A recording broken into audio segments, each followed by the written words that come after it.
Introduction. I recognize just about everybody in the room here, so thank you for this opportunity. We previously presented at a USD Biology Department seminar a very similar presentation. We pared this down a little bit because we had a little bit less time. So in that interest of less time, let's move forward here. So we're going to talk about the new 31.5 acre public prairie restoration project that is at this moment being seeded out at Clay County Park. The Game Fish and Park guys showed up yesterday, and we're going to get into exactly what they're putting out there in a little bit, but that's happening right now. And I want to focus on two different questions about how do you make a prairie, and so we're gonna talk a bit about the ecological side of that, and Jillian's gonna have some helpful things to talk about there. But I think to a lot of people in this room, you might be interested in what are the practical, logistical, financial ways that you take a productive, profitable piece of corn and soybean field out of production and responsibly move that into a prairie restoration. So, and why? I'll answer the why. Tallgrass prairie is one of the most endangered ecosystems in the entire world. It was one of the most dominant ecosystems on North America when European settlers arrived, and we now have less than 0.1% of it remaining. There are tiny little remnants, a lot of times in roadsides, hard to access hilltops, sometimes in old graveyards, you'll have some little pieces of remnants. So because of that, it's important to retain that biodiversity. We want places for those species to continue to grow. They've been growing here for thousands of years. We want that to continue. But they also support lots of other wildlife that we appreciate, birds, pollinators, native pollinators, other sorts of wildlife. People love pheasants, they love prairie. And it's important culturally, I think. It's important for people, if you really care about, well, anything about South Dakota, the settlement of South Dakota pre-settlement, then having a piece of prairie that you can go and experience is an important part of having that cultural connection. So what did the settlers till up when they came here? It's important to be able to go and see that. What were the people living in prior to that? It's important to be able to see that. So a lot of you are familiar, hopefully all of you are familiar with our lovely park, Clay County Park. This map is helpful. I'm gonna point out a couple of things here. So Clay County Park is partially owned by the state of South Dakota. So you see a blue rectangle here, or roughly rectangle. From there to the river is state ground. It's owned by the state of South Dakota. From that blue line at the edge of the woods there, all the way to Timber Road, that's Timber Road over there, so north is this way. That's all owned by the county. And it's leased to the Clay County Park Board. And the entire park is managed as one unit by the Clay County Park Board. And that's really desirable. So the office that manages the Game Fish and Parks piece is off in Yankton, and we're kind of a satellite park for them. And we get lots of really intensive management. They have a seat on our park board. I have a seat on our park board. So the way I got involved in this project is that when I joined the commission at the beginning of 2023, one of the seats that I was appointed to was the county commission's seat on the Clay County Park Board. So when I joined, one of the first questions that we began talking about is how much are we getting off this farm ground? So you can see not all of this looks like park. There's a bunch of parts where you can see row cropping is occurring. You've got, let's see here. I wish I brought a laser pointer, but you've got public access area with campground in it, public access area with a playground right in there. You've got the two shooting clubs, the shotgun club and the pistol club. You've got the rodeo grounds over there. And in between those are all these fields. And those fields are leased by the park board. So the commission gives the park board the authority to use all of that ground to support the mission of the park board, which is to have a park for all of us to enjoy. So one of the ways that the park board meets that mission is by renting this farm ground to local producers for cash rent, and then using that money to support their operations. So to the question of how do we do this, when I joined the park board, one of the first questions that came up at a meeting was, do we need to renegotiate our land lease? Well, first place to start, let's look at the old lease. Is there one? After a lot of digging, no is the answer. There was no written lease. How many acres do we have in production? We get 2 checks a year. They come out to about $17,000. We cash them. Nobody knew how many acres were in production. So I had to go and answer that question. So after digging and getting answers to all that, we found out we were getting about $141 per acre on all of that farm ground, prime farm ground. So after a bunch more digging, had to figure out the legal process. If the county was to put that out for bids, there was a very complicated process that we would have had to go through. But because this is leased to a private nonprofit, the Clay County Park Board, the Park Board is allowed to do that process, which made it a lot easier. So we put it out for bids. We got $312 an acre. Well, we had 125 acres in production. That made it pretty easy to take 31.5 acres out of production because the remaining 95 acres is generating more money than what we were generating on the full 125 acres previously. So the park is money ahead. So we were already in a pretty good financial place before this, and we are now more income from cash rent, and we were able to do what I think is a very desirable thing and increase the public access area by about 20%. Make the public access area contiguous all the way from the river to the edge of the woods that have the playground in it, and then create a new feature in the park, which will be this prairie restoration that I think is going to have a lot of value. And every person that we talk to who does prairie restoration work is really impressed with this particular project. So that kind of touches on the how do we do this question, and it's something I'm really proud of. You know, I think the commission is not always easy. We are often reacting to things. We're often having to do things that are kind of painful, and this is a project that's really carried me because it's a labor of love. Almost every single person that I talk to about it is excited that it exists. It's something that it's very hard for me to see any drawbacks. We're giving up some potential income, but we're giving up that potential income for a huge return. So. Let's talk about now the other side of how. I've worked at Spirit Mound the last couple of years helping do prairie restoration there. I previously worked with National Park Service doing some invasive species remediation in the area. So I have a little bit of background in prairie restoration work, but certainly I'm not an expert at the level that I would want to be to plan this well. So I called in every expert I knew. We called in representatives. I called a meeting with representatives from the National Park Service, from the Army Corps of Engineers, from South Dakota Game Fish and Parks, from Pheasants Forever, from USD Biology, from USD Sustainability, from other private individuals that have done prairie restorations, and they all answered my call, and we had a wonderful meeting at the library where we went over how should this work. You know, one of the first things we determined is it had been in corn when we decided that we were going to go this route. You shouldn't follow corn with a prairie restoration.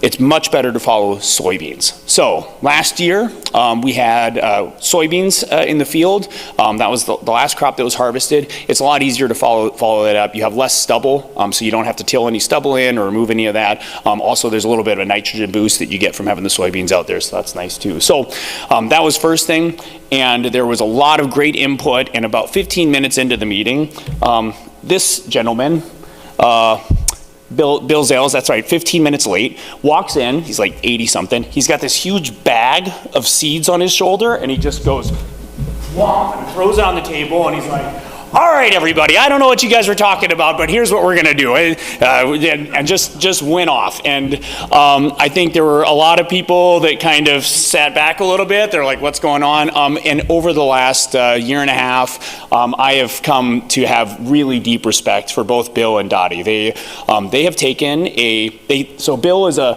retired biology professor.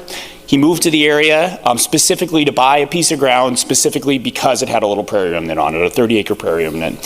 And he and his wife Dottie have, over the last 25 years, purchase neighboring fields whenever they are available and take seeds only from that prairie remnant and then spread that onto these neighboring fields, and they've now expanded their prairie restoration to about 300 acres. And not only that, it is contiguous with the broken kettle grasslands, the 5-ridge prairie, several other really important, wonderful prairie restoration projects in the Luss Hills. And one of the things that Bill was really strong on is whenever you're getting into government contracts and stuff, whenever, Pheasants Forever is going to want to have pure live seed. Pure live seed, he'll say it exactly like that. Pure live seed. Bill's opinion, which I think actually is pretty wise, is much better to get more seeds, which you can get a whole lot of seeds if you have volunteers. You can get a lot more seeds faster if you don't need to clean it all the way down to pure live seed. That means cleaning the material down so that the only thing there is seeds, and then testing all of that for germination rates. It's a lot more labor.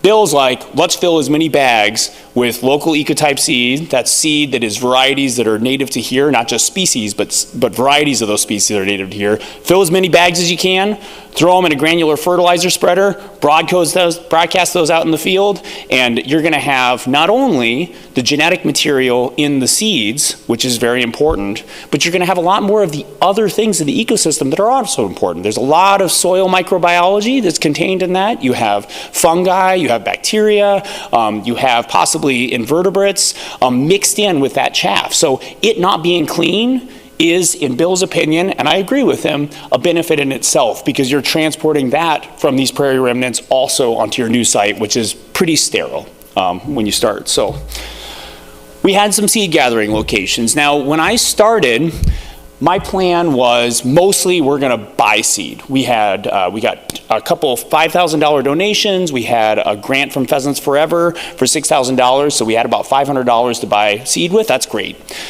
But I also had been working with USD Biology, or USD Service Learning, to help some students who had just arrived on campus have a service experience. So I was going to take them out to Spirit Mound, and we were going to cut down weed trees.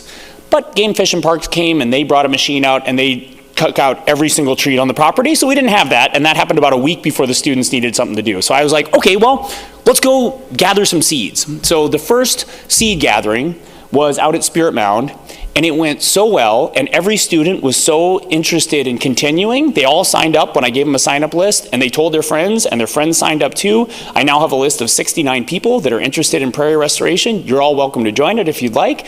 We go out on seed hikes, and so that group got so much material that I realized, wait a minute, we can use a lot more hand-gathered seed in this project than I was expecting at first. At first I was thinking that it wasn't really going to be feasible to use hand-gathered seed in a meaningful way, but that event at Spirit Mound went so well, I was like, this is something to do. So you can see all of these sites are within 30 miles of the Prairie Restoration site. So you've got the Spirit Mound site, you've got a private property in Nebraska owned by the Armstrong family that has these wonderful little ridgetop prairie remnants. Five Ridge Prairie is owned by, I believe, Plymouth County. They allowed us to go and gather seed there. That's a prairie remnant. Zale's property has a prairie remnant and a prairie restoration, and we were able to gather off of both of those sites. It just snowballed. I think the biggest event we had, let's see here, I think I had a volunteer impact slide here, yeah. We had 8 seed gathering hikes. We had as many as 29 people attend the biggest one of those hikes. We also, early in the process, we tried some seed processing. About 20 USD students spent a couple hours cleaning seed for us.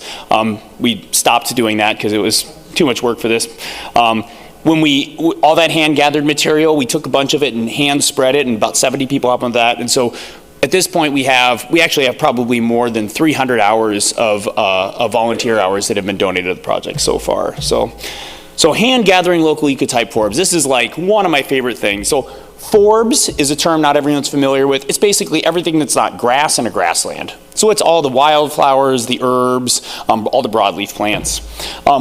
Local ecotype, I touched on that briefly. I hope that that's clear to everyone, the distinction between just having a species that is native to a place, but you might find that species also in Ontario or Oklahoma or Illinois. Well, the variety we want is the variety that evolved exactly here. We don't want the variety that is adapted to the microclimate in Ontario or adapted to the microclimate in Oklahoma. We want the one from 30 miles away or 1 mile away if possible. So when I refer to local ecotype, which I do frequently, it's that real precious, golden, best version of a species that comes from exactly here and gives us, the right timing with our seasons. Yeah, so what you're seeing here is that day we had 29 people out at the Zales property. Down at the bottom, at the top of Spirit Mound, I took a picture with some of our equipment. We've all got clippers. We've got these little buckets with ropes. You just walk around clipping seed heads, dropping them in the bucket. Down there, you've got all the bags from one of our days of seed gathering. In the end, we came up with about 189 pounds of hand-gathered material, hand-gathered seed. Of that, I didn't do the work to really give a concrete estimate of how much of that was pure live seed, but I think that it's fair to guess that we had at least 100 pounds of hand-gathered seed, and we'll talk a little bit more about how valuable that is. Bill also offered to machine gather some of the grasses. So the forbs, you have to hunt around, sometimes they're really short, you gotta get in, and, you're identifying and cutting seed heads. But the grasses grow tall, and their seed heads are all often in a row, and so particularly for the big blue stem and the Indian grass, Bill used this hand-belt implement here. So this is a little threshing machine that he put a mower on the side of, and as a genius move, he mounted it on the forks of his tractor. So he's standing up, driving his tractor back and forth across his field, and when the grasses are ripe, he can move this implement up to the height of the grasses, and those beaters are going through and they're threshing the seed heads off and throwing them into that hopper. So he was able to get us something like 10 large seed bags full of mixed Indian grass and big blue stem grass in just a few hours. So that was a really wonderful part of the mix that we have out here. This is just a picture of kind of what that mix looks like. You can see there's a fair amount of straw in it, but it really is, the bulk of it is seed. An important step was drying it. If we were to just leave it in those bags, it all would have molded and been destroyed. So we had to find locations around town. So this is my garage. This is Mindy and Johan Fernandez's attic. Dick might recognize, yeah, and we had another location as well, and all through the last fall, these were constantly being rotated out. As soon as a batch was dry, we were gathering more, we were scooping those up. When I talk about the hand spreading the material, a lot of what I did was just, when you were done with this, you'd take it by hand and you put it in bags. Well, left on the tarp would be a lot of loose material, seeds that had fallen off the heads. So I separated those out and kept them separate because I realized those were gonna be a lot easier to handle than this bulk stuff. It's kind of prickly and isn't great, so great to handle. So we had a wonderful hand broadcasting event. So this was out at the site, and now the guidance I'd been given is you want to get out and put this in the first early wet snow you can, which I was thinking was October maybe, November, surely, December we must have. No, I think that this was actually in February before we managed to get like a couple inches of snow on the ground. So when that happened, I called, anybody who wants to, come on down to the park, and I was amazed with the turnout. We had more than 70 people in attendance, and what I did was I mixed all that easy to gather, easy to handle seed. I did a little sifting to make it a little easier to handle. Those are some rose hips I crushed up in my mortar and pestle to make those easier to distribute, and then I just took those buckets with the ropes and gave people scoops of material, and they all walked around scattering it in the field. We didn't spread a meaningful amount of the seed. It was a total is just what you see there of 21 bags of seed, but it was very meaningful in the connection that people had. So I really wanted this to be an event that kids attended, and they did, and my long-term goal is that all of those people are going to feel 20 years from now, when this prairie is more mature, and they come back and they find some lobelia, they find some penstemon, they find a prairie rose, and they remember that on this day they took their kid out there and they helped plant those species, and these are descended from them. And I think that was really successful. So there was a lot of great feedback from that event. Now, to get those 21 bags of seed out there, it requires an implement. So Bill lent us this. Some might recognize an old granular fertilizer spreader. That's what we used. It worked incredibly well. It's just driven by ground friction. So you engage the wheels, and it's got some little tines in the bottom that go like this as you're pulling it around the field, and that chops up this bulk material and allows it to fit through those little holes in the bottom. You can adjust that. When they clog up, you can reach behind you and grab that handle and slam it back and forth to get them open and running again. But the holes are about a dime size. I thought there's no way I'm going to spread this slowly enough that I can cover the whole field. But I actually managed to get about 2/3 of the material, covered the whole field going east-west, and was able to come back north-south and use that last third of the material, and I think we got pretty good coverage. that picture up there is all the seed just before I took it out to go and spread it there. So seed lasagna was the term that popped in my head as I was prepping the machine. So you're layering in, you can see how bulky this material is. It's much larger than dime size. And so you layer it in, a little of this, a little of that, and oh yeah, here, that's right, I walked from the bottom. So there you go. So I think I had a lot of lead plant in the bottom there, and then I see there's some prairie sunflower and stiff sunflower I put on top, and some bush clover, and this looks like it's got some Canada wild rye, and then I topped it off with a lot of that nice grass mix, and then you close the lid, you drive it, you stop 5 minutes later and look in the back, and it's just been churned up into this like fine, even meal that like can just flow right out. I was really impressed. So we also have purchase seed. I mentioned briefly that we had two $5,000 donations and a $6,000 Pheasants Forever grant that specifically is to promote pollinator habitat, Dakota skipper butterflies. So that mix, we purchased, we tried to get as many forbs in there as possible, very diverse. We were very careful not to buy any species we'd hand gathered. And my goal there goes back to that local ecotype question again. I want us to be able to say, if you find penstemon, that penstemon is descended from this prairie remnant. If you find stiff sunflower, that stiff sunflower is descended from this specific prairie remnant. And that's I didn't think going into this that's something we were going to be able to do, but when I realized how much material we were gathering, I was like, this is a great thing long term to be able to identify the lineages and the provenance of those species. So we only bought stuff that we hadn't hand gathered, and we also identified about 25 additional. So in that first mix, there were about 25 species we hand broadcasted. We have about 25 more species that we know are out there that we can hand gather this year. So I'm going to be organizing seed hikes all summer, and we're going to do another broadcasting in the fall with those. And what we purchased here was about 48 species, if I'm remembering right. It was about 112 pounds of seeds. You remember I was saying, I guess we had about 100 pounds of hand-gathered seeds. That cost us $14,697. So thank you very much, volunteers, for generating maybe $14,000 worth of material. In that was a lot of lead plant. Lead plant is very expensive. There were several others in there. When I saw them priced, I was like, wow, we really got some gold. And South Dakota Game Fish and Parks, even though this is being planted on the county-owned ground, South Dakota Game Fish and Parks recognizes the value of this. They recognize the value of it being right next to their state-owned campground, and so they're doing the seeding right now for free. I had the seed shipped to them in Sioux Falls. They calibrated their seed drill. They drove it all the way down here, and they were working on it yesterday afternoon, and they're out there still today. And so they are seed drilling in all of this material. So we broadcast the other stuff. This is being drilled in. And now I'm going to pass it over to Jillian to talk a little bit about the ecology side. So here you go. I'm not going to stand behind this thing because you won't be able to see me. All right, so Geoffrey brought you up to speed on the timeline of the project so far. And we just put out a ton of seeds. There's a lot of different species, as he was saying. And as lovely as it would be to expect that everything is going to germinate and come up this year and we can go look at it and enjoy it this summer, that's not going to happen. When you broadcast seeds, when you plant things, just because you put it out there doesn't mean it's going to grow.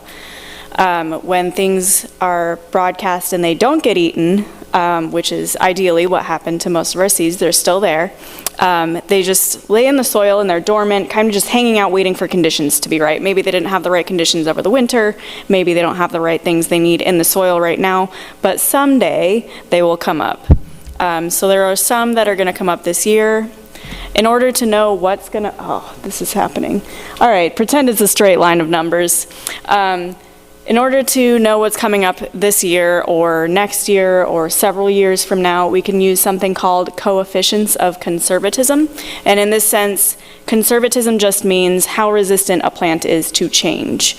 So plants that have the lower, we call them C values for short. Lower C values are more common. You see them a lot more in human disturbed sites, so construction areas, walking trails, neighborhoods, college campus, stuff like that. They're everywhere.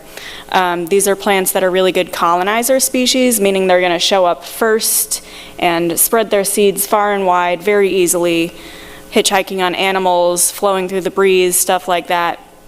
At the other end of the spectrum, we have plants that have high C values. These ones don't travel as easily. They're less common in the environment. And where they do show up, it's really nice established habitat that's been there for years. It's already got stable, good conditions, not much changes happening. These are more sensitive species to human disturbance, but when it comes to natural disturbances like fires, floods, things like animals coming through, briefly rooting things up, they're more resilient. So we really love them in the ecosystem, and they do really well in natural settings. And this slide displayed wrong. That should just run 1 through 10 linearly from one side to the other is what's supposed to be represented there, but the slide just loaded wrong. So. Problem with the file, sorry about that.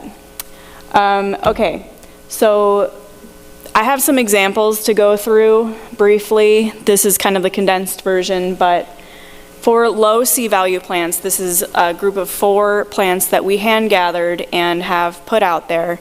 So moving from left to right, we have common evening primrose, world milkweed, hoary vervain, and cup plant. Cup plant in particular, you can see it spirit mound, it's really nice. But what I would like to highlight from here is the common evening primrose. So you can see this picture that's here on the left is them in the dark. What's special about common evening primrose is that unlike a lot of flowers that really open during the day and pump a lot of nectar out while the sunlight is up, these ones do that at night. So during the day they may have their flowers closed or they're just not loading them with nectar because their primary pollinators are moths. Although we love to think of bees and sometimes hummingbirds as generally our pollinators, there are other animals, other insects that are doing that, and some of them are out at night. And when they're out at night, this is what they're looking for. They're looking for flowers that can give them their food after dark. So evening primrose is really important for them. This is a C value of 1 plant, meaning we can hope to see it this year or next, which is in contrast to some of the plants that we put out there that have higher C values. So these are some that we've purchased and hand collected. We've got all of our grasses in this category. So this is big blue stem as an example. This is another one that's pretty common in our area, but only in more established sites. We've got narrow leaf coneflower here, lead plant, and Bicknell's sedge. So these ones are an array from 5 to 10 C value. Bicknell's sedge is on the longer end of things, so we won't see it probably for at least 5 years. It's pretty uncommon, and it'll be really special when we do see it. But I'd like to highlight lead plant here. Geoffrey mentioned this one before. It's an important player. It will not show up until at least 3 years from now. Even then, when it does grow, it's going to be working on establishing its root system first. These are slow growing plants. It's not going to flower that first year that those individuals start growing, so maybe the next year after that. But what's really important about lead plant in an ecological sense is it does great things for the soil and for the other plants around it. Geoffrey mentioned that soy is an important transitioning crop. Soy is also in the legume family. Any bean plant, anything in the legume family is special in the sense that it hosts nitrogen-fixing bacteria and little nodules that grow in their roots. So the big deal with this is that nitrogen is an important nutrient for plants. A lot of them need it to grow. However, most nitrogen on the planet is in the atmosphere. It's a gas, and plants can't use that as a nutrient. So what bacteria do, the ones that live in plants like lead plant, is that they convert that gas into a solid that plants can then access throughout the soil. So lead plant and its neighbors will all have access to nitrogen, which is important because by the time lead plant is growing, that soy-based nitrogen is going to be pretty depleted. It'll have been washed out, it'll have been used by other plants. It won't be there anymore much. So we need it from the lead plant. C value of 8, so we won't see it for a while, but when you do see it, you can get excited because we're getting there. So to reiterate, growth takes time. This is again that collection of species that we've put out there, hand collected and purchased, and they will progress into an entire prairie eventually, but let's give them some patience and be excited about when they do emerge. Take over again? Sure, I'll jump back in here, and I'll try to wrap up in like 5 minutes here so that we can have some time for questions. So, looking ahead, we've got we've got a season starting here. I am going to be mowing this prairie every time it gets to knee height all summer.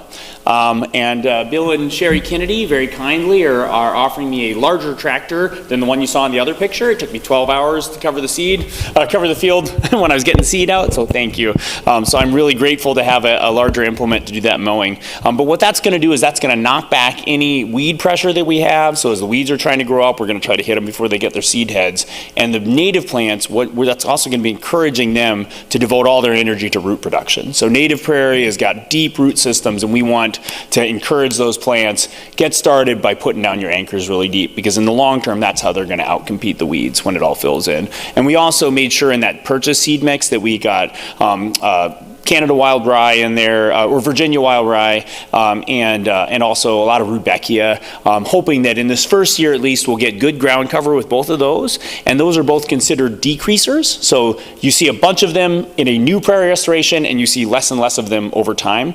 So the other things as they become more competitive and get established are going to crowd those out. But hopefully it won't just look like a big field of weeds that everyone wasted their time and money on the first year. That's one of my messages here for you all. Expect nothing the first year, expect very little the second year, expect only slightly more the third year, and by the fourth year, you can come and check in with me on whether this was all a failure or not. So, ongoing volunteer work. We're gathering, as I mentioned, 20 to 25 more species this year. Anybody who wants to be involved, it is just a wonderful experience. There's no more intimate way to know these plants. You know, you are doing what the plants want you to do. You're gathering their babies, you're taking them to a new place, and you're giving them a new home. So there's just a joy in that. The sight, smells, sounds. You know, a lot of these prairie plants have wonderful smells, and you know, you get it on your hands when you're working with them all day. Their seed dispersal mechanisms are ingenious and super diverse, and you get to know them hands-on. You know, I didn't realize this until recently. Partridge pea, that's a fun one. They've got these little bean pods.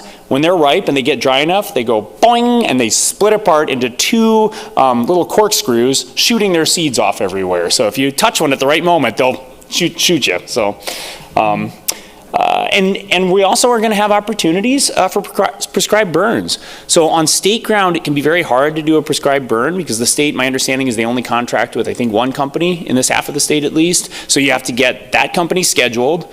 And then on the day they get here, the weather has to absolutely cooperate. And if any of you have ever been in South Dakota, oh, you all are, yeah, so you guys know that odds are bad. So, so there's a group that just started in Yankton, a Prairie Burn Association, that I'm excited to volunteer with. They do a lot of volunteer trades. So that's one possibility. Local fire departments often also use these, will use a controlled burn as a training exercise. So that's another possibility, but we should definitely be able to use that. And we're going to have, other opportunities. So year 3, oh yeah, this is fun. What's coming up next in year 3? Fire. So for all the Beavis and Butthead fans. So this is actually, there's Bill. I assisted with a burn out on his property. My 12-year-old daughter and I both went out there, put our Romex on, got our flappers, and got to help. And it was wonderful. So this is, I think, my second to last slide here, a self-sustaining park. I threw this up here because, you know, all our budgets are tight. Clay County Park receives, in the time I've been on the park board, we have not received a penny directly from the county commission. We spend 0 property tax dollars. What they get is the land to manage, those crop rents to manage, the user experience to manage, but we are not spending your property tax dollars out there, and that's something I'm proud about. I've actually found out recently that used to be pretty common. There was a time when the park board would routinely say, oh, you know, the tables are in poor repair, we need some money to buy new ones. You know, that does not happen. And in fact, anytime we use any county resources, if we ask the highway shop around the corner to bring some gravel over, I say, highway department, invoice us for that. The park board pays their own way. So, but money's money, you know. We may put a CRP contract on some of the ground. We couldn't put that where the trail is. We couldn't put that in public access areas, but it is a possible way that we might generate some income. And another area I really want to explore deeply is seed collection and sale. So I did say it's hard to get seed down to pure live seed, but it's not impossible. And once you get it down to pure live seed, you can be talking about hundreds of dollars per pound for some of these seeds. Some of these prairie seeds at this time are just very rare. Nobody's producing them. When I was making my seed orders, there were lots and lots of species that they would have put in the mix if they had them, but they didn't have any available. And for people very local to here, being able, especially with those ones where we can trace their provenance to a prairie remnant nearby, if we can get some of those species established well enough that we're able to go and collect seed off of them, and there's enough volunteer interest, people could volunteer their time to help gather those seeds, volunteer some time to help clean them. We could partner with SDSU to use some of their equipment. They've offered to lend us their seed blower to help clean them down. Then you invest something in getting it tested for germination. But I'm really excited about learning that process and finding out if there's any way that that could be feasible. Because if this prairie could generate an income from the prairie plants that are there, that is a model that then could very easily allow us to consider taking additional acreage in the future gradually out of production, and maybe in the very distant future looking to a time when that entire rectangle, go all the way back to the beginning here, you know, if you could imagine all of that, 95 more acres of public area, public trails, sites for additional campsites. That sounds very desirable to me. So at this point, it's very early in that planning process, but it's something that I'm excited about pursuing and finding out whether that's a feasible path forward. So thank you to the many, many, many people and institutions that have been involved in this project thus far. I'm very grateful to them, and I managed to save us, I think, 3 minutes for questions, so I'm happy to take any. I was just going to say, I used to live in Manhattan, Kansas, and the Flint Hills Native Tall Grass Prairie is a huge research facility. Oh, yeah. And one of the things you might consider, it's years down the road, but it's a huge tourism draw and a big research draw. Yeah, we have 3 different professors that I've spoken with so far who are interested in doing research at this site. So Dave Swanson's talked about doing ornithology research. How do the bird dynamics affected by a restoration? I just talked to Ranjit John about it. He looks at soil carbon.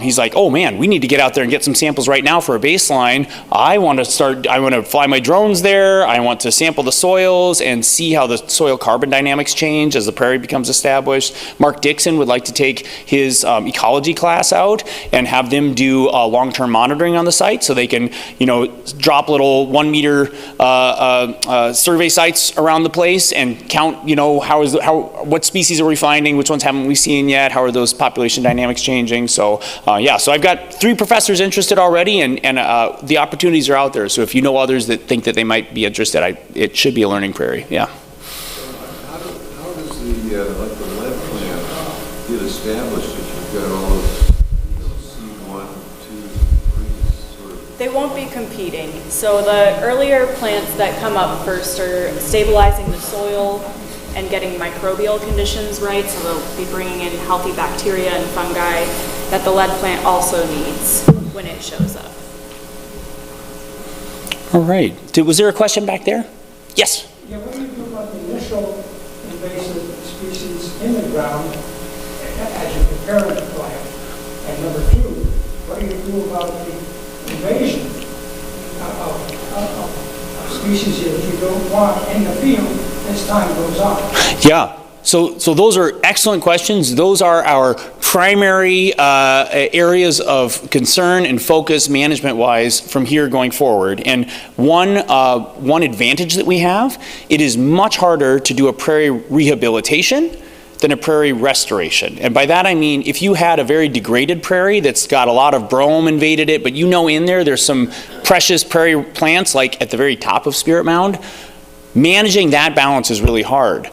We've got a field where for decades people have been putting herbicides on the field and trying their damnedest to keep any invasive species from establishing there. So the wonderful thing about that is that soil seed bank of weed seeds has been getting depleted year after year after year for decades. And so we're not starting with a totally clean slate, but there's a lot less seed out there than you might expect from some of those problematic species. And then really our hope, and from most of the experts I talked to, this should work, we just knock those weeds, the opportunistic weeds back, knock them back, knock them back, knock them back until the ground has gotten covered and with enough of the native species we want. When they've established well enough, they will eventually crowd out and fill all the space, and they will have deep roots, and when fire comes through, it'll, you know, knock the tops off, but they'll pop back up, and so eventually they will become an armor on the ground. And if you go out to Spirit Mound, you see this in action, because now we're 25 years in there,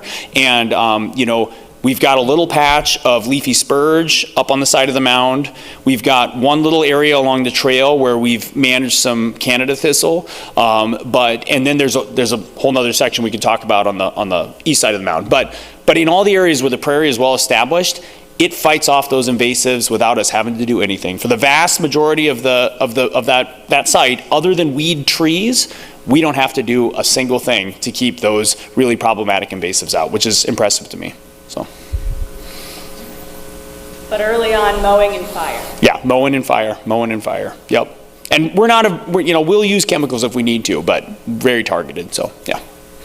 Jeff, what I'm most impressed with is this group that you put together. You know, early on, you and I had conversed about this, and I grew up on a natural prairie farm of 200 acres, and 150 acres was natural prairie. Mm-hmm. And in thinking you were going to go out and collect all this stuff. I might even recall a scoff. There might have been a scoff. Yep. I had a little scoff. But I'm most impressed with how you put together a crew big enough to make a significant collection of seed and distribution of the seed. And really, I've got real confidence that this is going to work very well for you. Well, I very much value that. Yeah, thank you. On every one of your collection sites. Yeah. I've been on each of those, so I know what type of prairie you're collecting from, and what a great resource those are. Yeah. Well, I think the reason that all those volunteers, the only compensation was the joy of those afternoons, and I think that they all felt they walked away knowing plants much better. So it's the best way you can learn plant identification. They had a wonderful afternoon. They had some ice cream with the Zales. You know, yeah, it's the people keep coming back because the experience is a joyful one. So hard work but joyful. I think the most important part is your leadership there. Oh, thanks, Dick. If there are any other questions, would you hang around for just Yeah, absolutely. Yeah, yep. wrap up so these guys? Yep, no problem. Steve, both of you. Okay.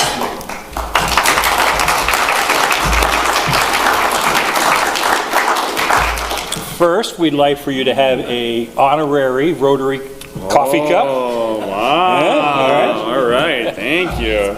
And then Jillian, if you would, you get to be our drawer for the 50-50 today. So you get to make somebody in the room happy. All right, I hope it's everybody. That's Jillian. Charles Yadverton. Hey! Thank you very much.